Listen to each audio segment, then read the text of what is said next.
മത്സ്യഫെഡിൻ്റെ ഞാറക്കൽ അക്വാ tourism പ്രോജക്റ്റിൽ നിന്നും ഞങ്ങൾ മാലിപ്പുറം അക്വാ ടൂറിസം കണ്ടൽ പാർക്കിലേക്ക് യാത്ര തുടർന്നു. ആറാട്ടുവഴി ബീച്ച് റോഡ് വഴിയാണ് യാത്ര. ചുറ്റും മനോഹരമായ കാഴ്ചകളാണ്. ആറാട്ടുവഴി ജംഗ്ഷനിൽ നിന്നും തെക്കോട്ട് ബീച്ച് റോഡ് വഴി പോകുമ്പോഴാണ് മാലിപ്പുറം അക്വാ ടൂറിസം സെൻറ്ററിൽ എത്തുന്നത്. റോഡിൻ്റെ വലതുവശത്ത് അറബിക്കടലും ഇടതുവശത്ത് ചെറിയ തോടുകളും കായലുകളുമാണ്.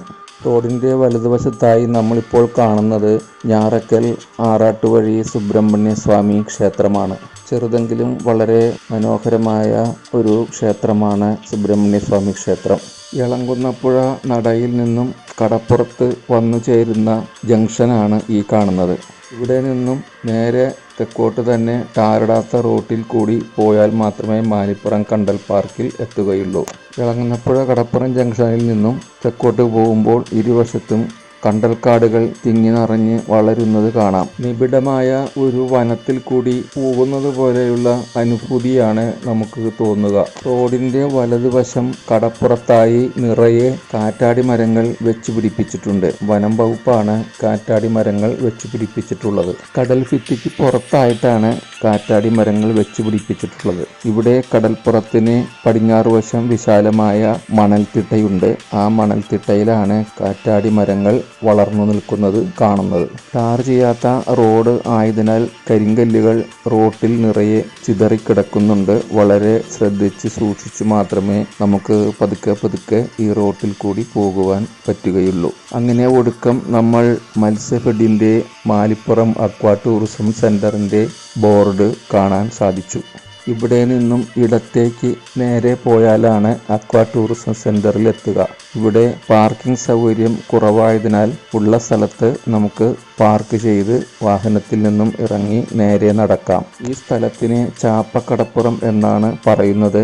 ഇവിടെ നിറയെ മത്സ്യബന്ധന തോണികൾ കാണാം. കടപ്പുറത്തും അതുപോലെ കായലിലും തോട്ടിലുമെല്ലാം നിറയെ തോണികൾ നമുക്ക് കാണാവുന്നതാണ്. മത്സ്യഫെഡിൻ്റെ അക്വാ ടൂറിസം സെൻറ്ററിലേക്കുള്ള സ്വാഗത കമാനവും ടിക്കറ്റ് കൗണ്ടറും ഇവിടെ നിർമ്മിച്ചിട്ടുണ്ട്. ടിക്കറ്റ് കൗണ്ടറിൽ നിന്നും ഞങ്ങൾ ടിക്കറ്റ് വാങ്ങി നേരെ ടൂറിസം കോമ്പൗണ്ടിലേക്ക് പ്രവേശിച്ചു. അങ്ങനെ പോകുമ്പോൾ ഇടതുവശത്തുള്ള തോട്ടിൽ നിറയെ തോണികൾ മത്സ്യബന്ധനം കഴിഞ്ഞു വന്ന് വിശ്രമിക്കുന്നത് കാണാം. മത്സ്യത്തൊഴിലാളികളുടെ വലകളും മറ്റു സാധന സാമഗ്രികളും ഇവിടെ വഴിയോരത്ത് ഇറക്കി വെച്ചിട്ടുണ്ട്.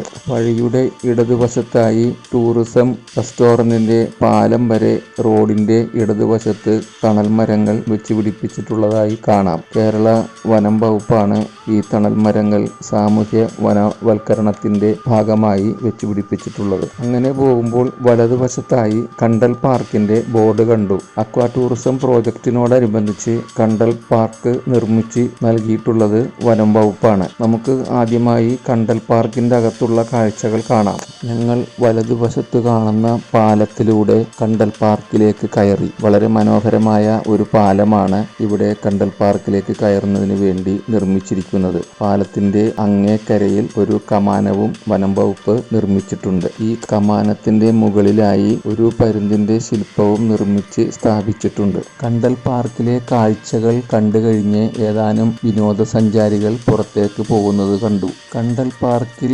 സന്ദർശിക്കുന്ന വിനോദസഞ്ചാരികൾ പാലിക്കേണ്ട നിബന്ധനകളെ സംബന്ധിച്ചും വിവിധ കണ്ടൽ മരങ്ങളെ സംബന്ധിച്ചും വിവിധ പക്ഷികളെ സംബന്ധിച്ചുമെല്ലാം ഇവിടെ വിശദമായ ബോർഡുകൾ സ്ഥാപിച്ചിട്ടുണ്ട്. കണ്ടൽ വനം സംരക്ഷിക്കേണ്ടതിന്റെ പ്രാധാന്യമാണ് ഈ ബോർഡിൽ വനം വകുപ്പ് പ്രദർശിപ്പിച്ചിട്ടുള്ളത്. ഇതാണ് എഴുത്താണി കണ്ടൽ. കണ്ടൽ മരങ്ങളുടെ പ്രത്യേകതകൾ എന്തെല്ലാമാണെന്ന് ഇവിടെ പ്രദർശിപ്പിച്ചിട്ടുണ്ട്. സുനാമി പോലുള്ള കടൽക്ഷോഭത്തിൽ നിന്നും കരയെ രക്ഷിക്കുന്നതിന് കണ്ടൽ വനങ്ങൾ ഉപകരിക്കുന്നു. വിവിധ ഇനം ചെമ്മീനുകളുടെയും മത്സ്യങ്ങളുടെയും പ്രജനന കേന്ദ്രങ്ങളാണ് കണ്ടൽ വനങ്ങൾ. കായലുകളിലും അടിഞ്ഞുകൂടുന്ന രാസമാലിന്യങ്ങളെ കണ്ടൽ വനങ്ങൾ വലിച്ചെടുത്ത് ജലം ശുദ്ധീകരിക്കുന്നു. ചില ഇനം കണ്ടൽ മരങ്ങളെ വിറകിന് വേണ്ടിയും വീടുകളുടെ വേലിക്ക് വേണ്ടിയും വീട് നിർമ്മാണത്തിന് വേണ്ടിയും ഉപയോഗിക്കുന്നുണ്ട്. ചെറിയ ചെറിയ കൈത്തോടുകൾ തോടുകളാണ് ഈ കണ്ടൽക്കാടിനകത്ത് നിറയെ ഉള്ളത്. ചെറിയ ചെറിയ കൈത്തോടുകളെ തമ്മിൽ ബന്ധിപ്പിച്ചുകൊണ്ട് പാലങ്ങൾ പണിതിട്ടുണ്ട്. കണ്ടൽ മരങ്ങളുടെ തണലത്ത്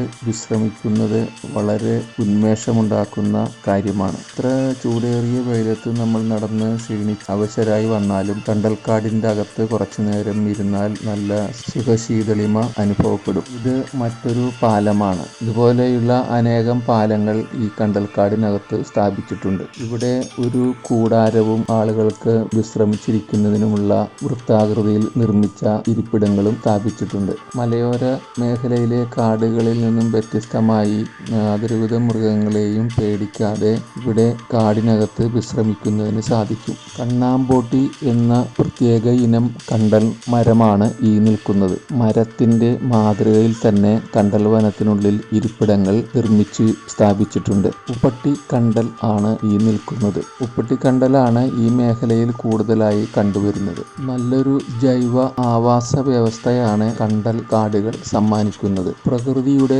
ശ്വാസകോശം എന്നാണ് കണ്ടൽ കാടുകളെ വിളിക്കുന്നത്. അശുദ്ധവായുവിനെ ശുദ്ധീകരിക്കുന്നതിൽ കണ്ടൽ കാടുകളുടെ പങ്ക് നിസ്തുലമാണ്. കണ്ടൽക്കാടിനുള്ളിലൂടെ നടക്കുമ്പോൾ എല്ലാ ക്ഷീണവും നമ്മളിൽ നിന്നും വിട്ടകലും. പക്ഷികളുടെയും മൃഗങ്ങളുടെയും പ്രതിമകൾ ഇവിടെ നിർമ്മിച്ചു വെച്ചിട്ടുണ്ട്.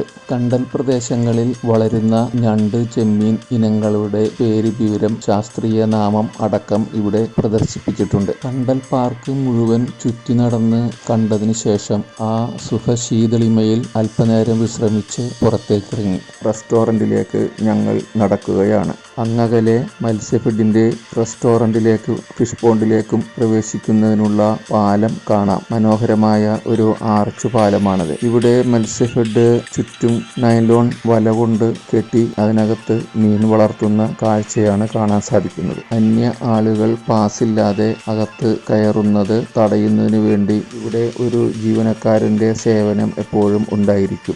ഞങ്ങൾ മനോഹരമായ ആർച്ച് പാലം കടന്ന് മത്സ്യ ഫാമിലേക്ക് പ്രവേശിച്ചു. നേരെ കാണുന്നത് ഏക്കർ കണക്കിന് വിസ്തീർണമുള്ള വിശാലമായ മത്സ്യകൃഷി പാടമാണ്. ഇടതുഭാഗത്തായി ഈ കാണുന്നത് അക്വാ ടൂറിസം പ്രോജക്റ്റിന്റെ റെസ്റ്റോറന്റ് കെട്ടിടമാണ്. വലതുഭാഗത്തായി ബോട്ട് ജെട്ടിയിൽ പെഡൽ ബോട്ടുകളും റോയിങ് ബോട്ടുകളും വിശ്രമിക്കുന്നത് കാണാം. അവിടെ നിന്നും ഒരു എഞ്ചിൻ ഘടിപ്പിച്ച ബോട്ടിൽ കയറി ഫിഷ് പോണ്ടിനകത്ത് യാത്ര തുടങ്ങി. വിശാലമായ മത്സ്യക്കുളത്തിനകത്തുള്ള യാത്ര വളരെ രസകരമാണ്. യമഹ എഞ്ചിൻ ഘടിപ്പിച്ച സ്പീഡ് ബോട്ടിലാണ് യാത്ര ചെയ്യുന്നത്. ഫാമിലെ ജീവനക്കാരനും ബോട്ട് ഓടിക്കുന്നതിന് വിദഗ്ധനുമായ ബാബുവാണ് ഞങ്ങളെ ഫിഷ് പോണ്ടിനകത്ത് കാഴ്ചകൾ കാണിക്കുന്നതിന് വേണ്ടി ബോട്ട് ഓടിക്കുന്നത്. എഞ്ചിൻ വെച്ച ബോട്ട് അങ്ങനെ ചീറി പായുകയാണ്. എഞ്ചിന്റെ ഓളത്തിനിടയ്ക്ക് മീൻ പേടിച്ച് ചാടി മറിയുന്ന കാഴ്ചകൾ ഞങ്ങൾക്ക് കാണുവാൻ സാധിച്ചു. ഫിഷ് പോണ്ടിനകത്ത് ബോട്ട് വലം വയ്ക്കുകയാണ് ഇപ്പോൾ കാണുന്നത്. ഞാറക്കൽ